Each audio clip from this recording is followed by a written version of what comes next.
Today's presentation is sort of structured in a myth-busting type style, as in, I talk to angels all day, I talk to VCs all day. The guys that helped me or wrote most of this presentation have run this website called Venture Hacks, which is a really good resource for information on venture investing and angel investing.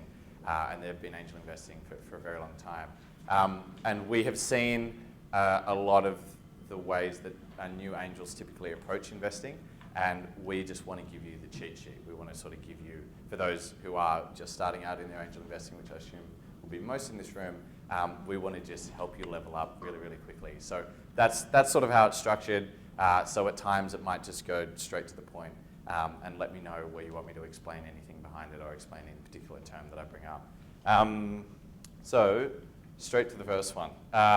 What do you need to be an angel? You've obviously capital, which will usually be your own unless you start doing this professionally, which may very well be the case after a couple of years. Proprietary deal flow, that's something we'll talk about with respect to AngelList.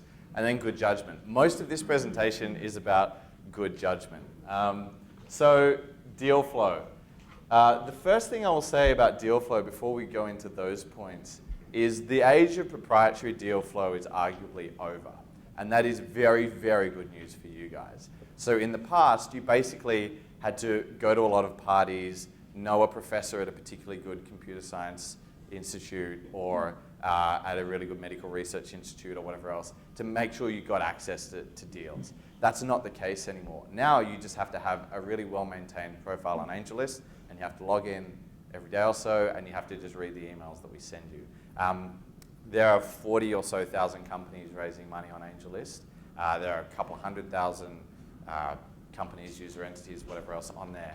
And you can just click buttons to invest and get intros to companies and get updates from companies. You don't have to go to all the right parties, schmooze professors, and then travel around to medical research institutes and hang out in the elevators. That's not something you have to do anymore to get deal flow. All of that said, AngelList does reflect the offline world and reflect what happens in the real world. And so all of these rules do apply with respect to sharing deals and whatever else. So deal with other professional investors.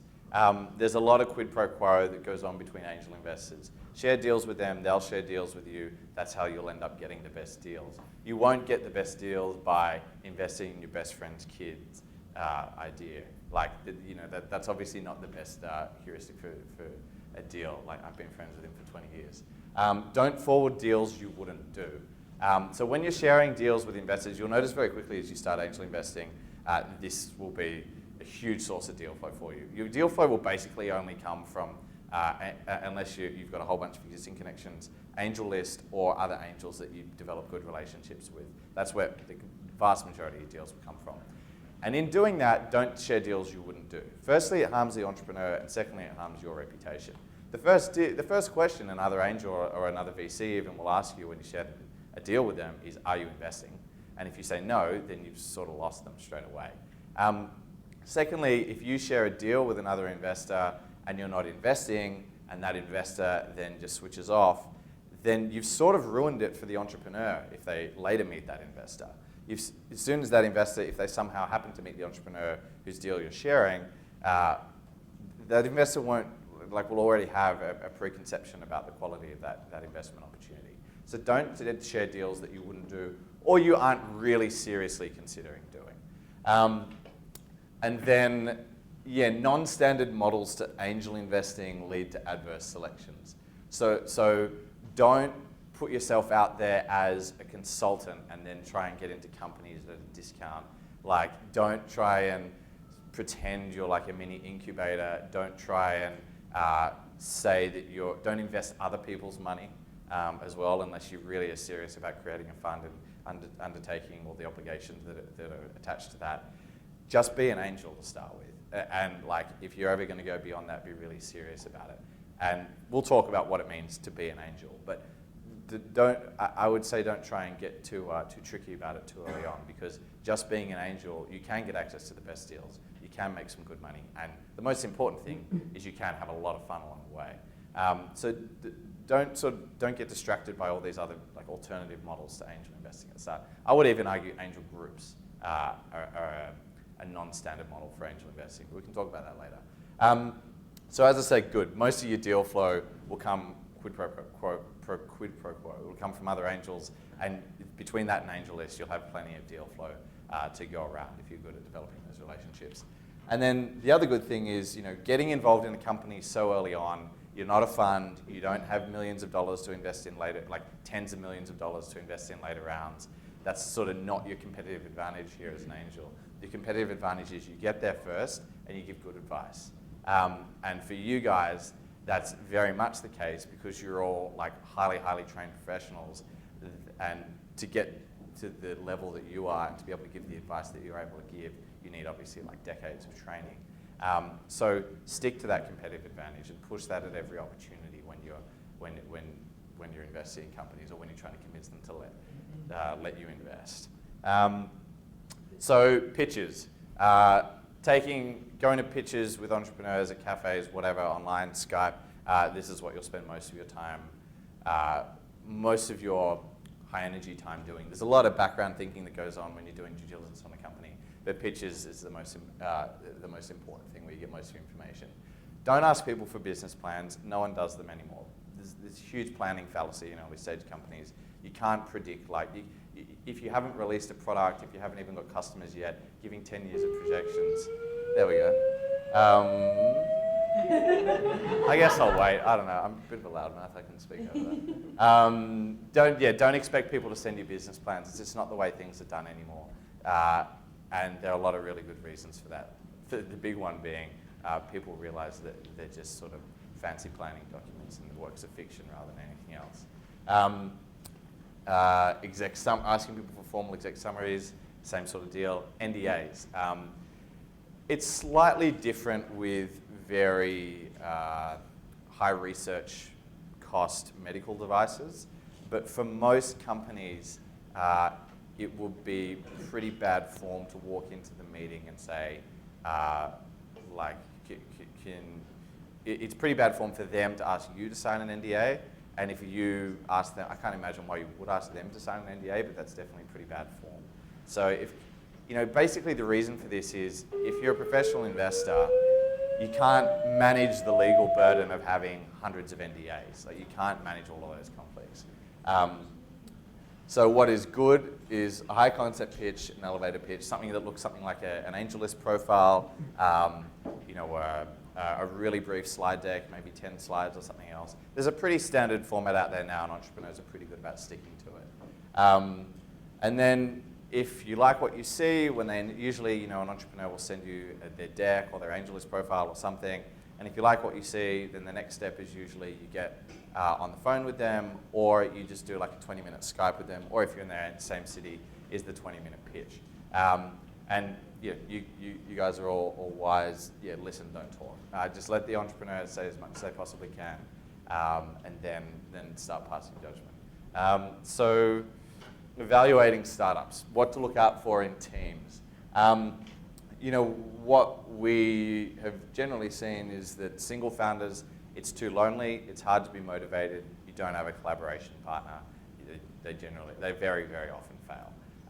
More than 3, there's just too many people involved. No one has enough of the company to really care about it, no one has enough of the company to really attach their identity to it, and there are a lot of fights, basically, especially at the very early stages of the company. So 2 to 3 founders is usually a pretty good number for these sort of early stage startups. The best combination is one founder who can sell and one who can build. So obviously if it's like a consumer tech type startup, a web developer, and then a really good online marketer. If it's an enterprise sort of solution, a software developer, not necessarily a web developer, of course. And then this is quite an extensive test. And someone who has enterprise sales experience is usually a fantastic combination. Some startups will be better off with a really tech-heavy team. As I said, particularly with medical devices, sometimes you're investing really, really early on. I will say that I don't actually see too many med device and biotech deals at AngelList just because of the sort of deal flow we see. So I'm not necessarily an expert on that. But from what I do see, yeah, sure, some of them have high research costs for 5 years. and really use the stairwells to relocate to your assigned floor.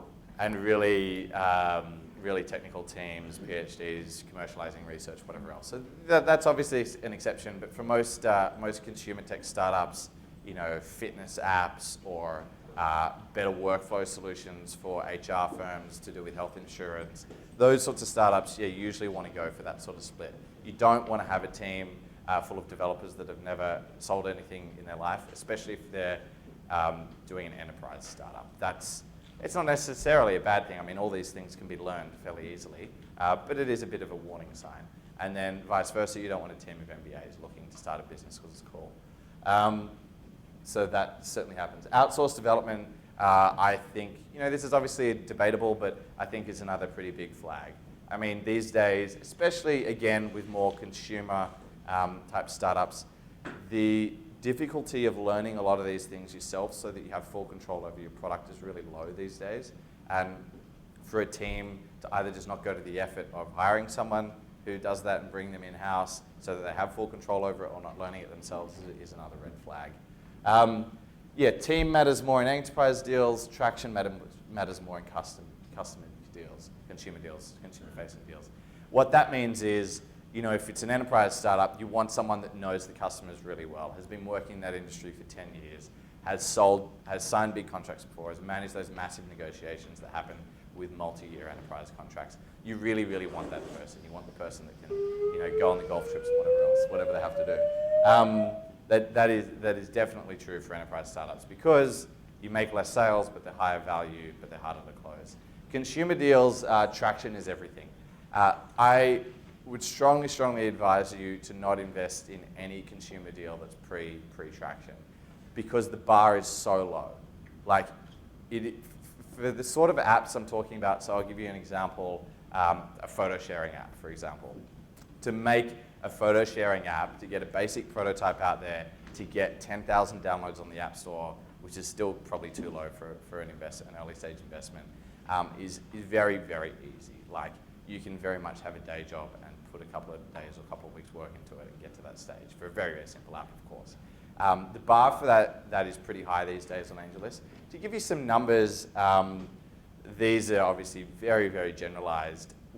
A good seed round, so assuming the team is decent but not stellar, you know, not repeat entrepreneurs, assuming the product idea is decent but not like totally mind-blowing with all this protectable and defensible technology, what is the traction bar for a good seed round to get done? So we're talking like $500,000 seed round with a $3.5 million cap on a piece of convertible debt. For a photo sharing app, you better have a couple of 100,000 users. For a more complicated consumer app, you know, maybe 50,000 monthly active users, 100,000 downloads if it's just a mobile app, something like that. For an enterprise app, maybe 1,000 seats paying $5 a month. So an enterprise app being like a pretty light workflow tool or a better productivity tool for enterprise or something like that. Or for an enterprise app, 2 or 3 really big brands paying for a pilot. That's the sort of traction level we see for that sort of seed round getting done. Now, obviously, you know, team, product, and traction. I'm just talking about traction here. If the team is like repeat entrepreneurs with all sorts of great credentials, then you can be a bit more lenient on the traction. And if the product is a whole bunch of defensible technology for very obvious need, then again, you investing pre-launch and pre-traction is probably fine.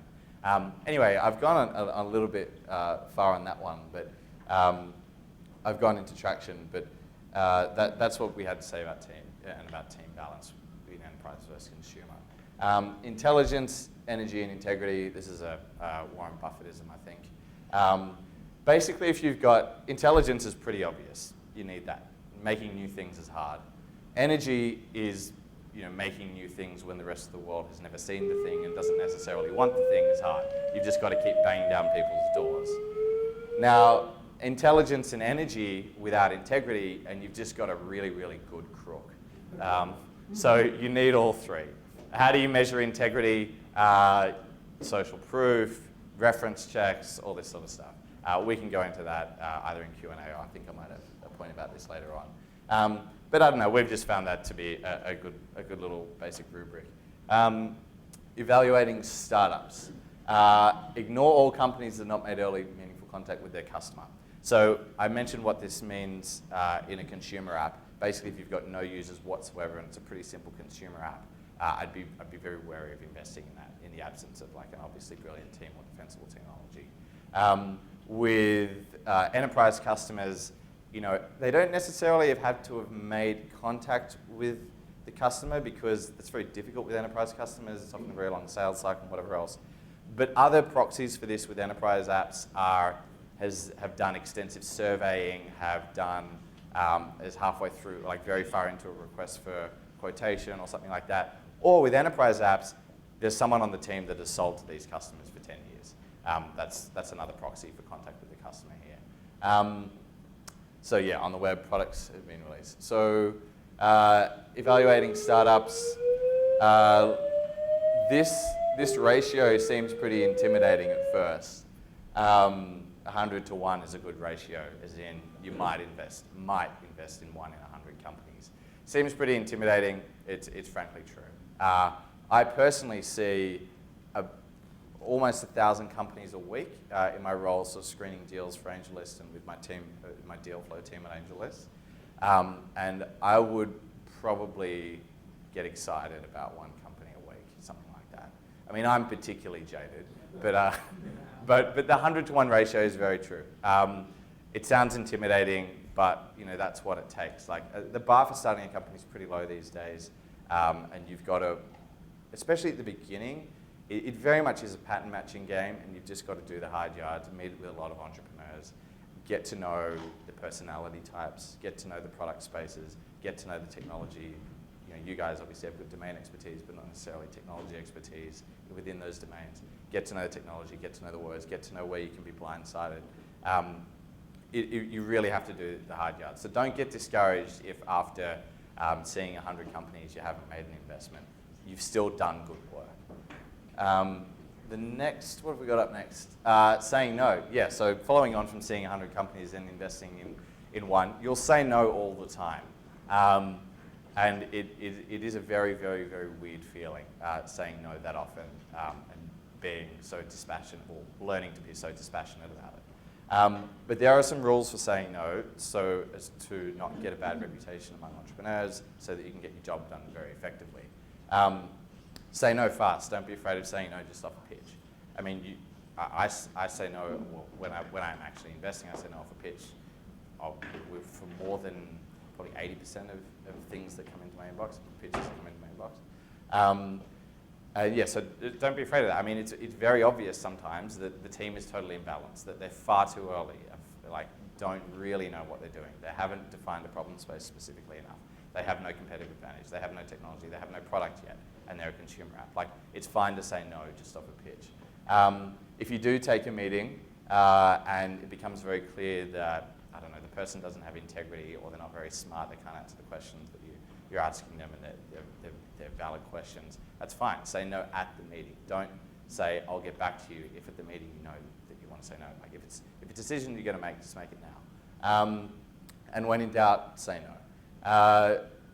That are the 2 to 3 hours of the entrepreneur's time, particularly at the angel stage, particularly in deals where there are other investors getting involved. Like the deal is moving relatively quickly, and you've taken the time to take the meeting. Like, it's obviously a decent opportunity.